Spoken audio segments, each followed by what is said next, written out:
For Wrestle Reunion, I'm Scott Hudson, and it's an honor to be sitting with Kevin Nash, a man who has at times been one of the most controversial, one of the most beloved figures in professional wrestling. And Kevin, when we do shoot interviews, it's almost following the format, well, tell me about your background and blah, blah, blah, blah, blah. But when it comes to Kevin Nash, we know the background. We know basketball. We know Oz. We know Vinny Vegas. That's not what we're paying to see here. Let's start off with your run as Diesel in the World Wrestling Federation mid-90s. If you could tell us a little bit about that run. You had come from WCW and gotten the break in New York. Yeah, funny story is they weren't using me at all at WCW, and Shawn Michaels had talked to Robbie Steiner, who just came out there, that was a good friend of mine, and said he liked the Vinny Vegas character and thought maybe he'd be a good bodyguard because the guys weren't selling for Shawn, and he needed like a heater. So at the time I was traveling with Barry Windham a lot, who was office at WCW, and I just told him, I said to my wife, she's going to leave me if I don't get out of the business. I know I had an offer on the other end, but I had to get out of my contract. And I was so valuable to WCW that Ole, the next day, gave me my release. Wow, it took him that long. Yeah, it took him as long as he could take the pen. And then actually I started, that next Sunday we were in Albany, and Shawn wrestled Giannetti, and then that Monday we beat Giannetti for the IC belt with my help, and then I went from there. But Did you know Shawn before that? No, not at all. And when you got there, obviously they put you with Shawn, like you said, right. Fast friendship developed. Yeah, it was one of those deals where just the schedule we had at that time, was basically 21, 25 days on, 4 or 5 days off, month after month. He'd work 300 days a year, and it was me, Shawn, and Scott Hall just in the car every day, just day in, day out. And when I came in, those guys had incredible heat. Everybody hated Hall and Michaels, and it just, like when they brought me in, it was almost like a shoot where like I was the heater that kind of kept the heat off those two guys. And you knew Scott Hall from I knew Scott. Yeah, I'd known Scott for almost 3 years prior to that in WCW. We drove up and down the road together, so and kind of formed the first kind of click faction there. The three of us kind of just did what we always were together. Let's talk about that, because you're talking about the Diesel, Razor Ramon, Shawn Michaels, three of the D3 top guys back in that period. So you wielded a lot of power in the WWF. Yeah, it started off that Shawn and Scott wrestled against each other for probably 18 months, and had some classic. And then I got a chance to sit ringside and watch these guys work, watch them, be able to actually listen to them call when things got fucked up and things like that, and learn basically how to work before I ever had to get in the ring. Through osmosis, I just watched two of the better guys. Probably, I think Shawn's probably the best athlete ever, but I think Scott was always underrated because Scott was incredible. Scott could work against the small guy. Scott could work against the big guy. So I got a chance to kind of learn from probably my era's two greatest workers. And there'll be a lot of people that'll argue that, but not with me. And then somehow Shawn had some bogus drug deal that they said he was on steroids, and the only thing he was on was beer. Bloated like a toad, but get his money back. Yeah, exactly. I think he weighed about 250 then, and they suspended him, and he got pissed off and kind of walked, and they threw me in that role, and I ended up fighting Scott for 2 or 3 months, and they ended up putting the IC belt on me, and then Shawn came back, and we went from there. But for the better part of 3 years, that three guys kind of worked in some form or fashion against each other. You had a run as World Heavyweight Champion for the WWF. Yeah. That's all you want to do? Well, it's just one of those things,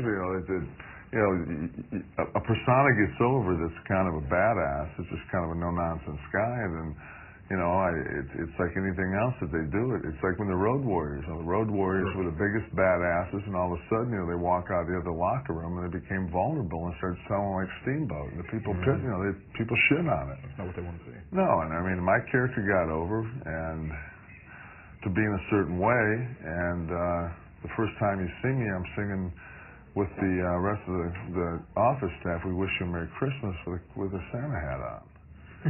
I mean, it's like not very intimidating, I don't think. No, and it was one of those situations where at that point, I mean, Vince McMahon is like Steinbrenner. I mean, if he tells you to do something, you don't question it. And as time went on, I realized that he was really still kind of based in that red, white, and blue good guy thing. I remember sitting in his office one time, and this is when I told him what I wanted to do when I was going to drop the belt to Brett.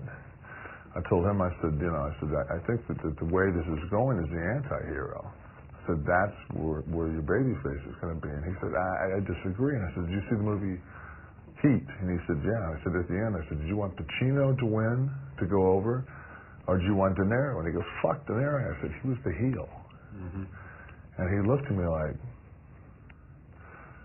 and then I think that the Diesel persona at the end of my run there was way more over than the Diesel that was the champion, because he had that attitude, and then basically they took that character and transformed it and gave the same entrance to Steve. Mm-hmm. Basically the same. Steve became kind of the same character, glass break. The only thing was, it wasn't a horn. I mean, he kind of.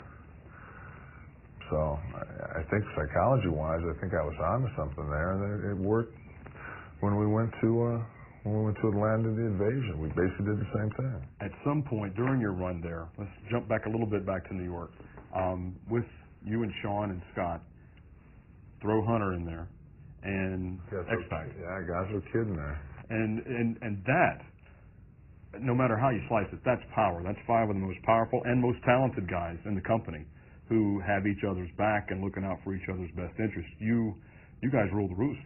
Well, the thing that Vince had at that time was, that it was always this secretive payoff procedure, where a guy would get a payoff, and then it was like playing the poker, where everybody did what'd you get, none of your business what'd you get. Well, I'm not going to tell you. We were the first guys who got in the car and went, what'd you get for SummerSlam? Oh fuck, I got fucked. I remember one time in Survivor Series, me and Scott worked the whole match. Sean came in and super kicked me. I got $35,000.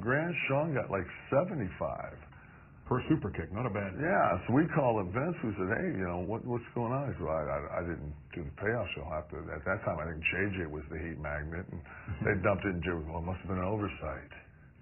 Then you get to the trickle down. But it's like anything else. If you didn't talk, you didn't know. And certain guys. I remember one time I was in the office and I had a pass key. This would be a good shoot story that nobody will know in that office. But I went in there. I did the James Bond where I took the box tape and put it on Ann Russo's door, so when she shut her door at night, it wouldn't lock. Right. I went back in. I worked out. I knew where the pay stubs were. I went into her office, turned on the light. I pulled out the thing, and then there was the payoffs for like the last 60 pounds. And I was on top, and I went through, and I looked, and Taker made more than me, and Brett made more than me, but I had a strap. So I just said to myself, I said, all right, I see how it goes. Was that the beginning of... That was the beginning of it's one of those deals like, obviously he did... I'm hoping the statute has run on that B&E, by the way. But it wasn't B&E because I had access. They gave me an access card. But I knew what the payoffs were, so after that I said, okay, it isn't what it is. There is no system. So when Bischoff offered Scott a deal, and Scott took it, and then Bischoff basically said, "I'll mirror that deal for your buddy Nash, and Nash will come." Mm-hmm. I mean, I knew in dollars and cents. I mean, what we were being paid working 300 days. I'm thinking let me get this right. They're gonna pay us more and work half as many days. How could you turn that down? I got a wife that's 8 months pregnant. Which leads us to Madison Square Garden. Right. Tell us about that night. Well, Scott and I gave our notices, and we went on we were smoking hash on the bus in Europe. I mean, we broke every rule that you could. Straight through the statute here. But you're up to about 40 years in the pen there, Kevin. This is a work, man. I'm sorry. You got to remember, this shit's all a work. You don't know what's true and what's not true. At the Garden, the big night. Big night. Scott and I did smoke a little something on the way to the building. Thought it'd be a good idea, maybe do a little curtain call. You know, it's the last time.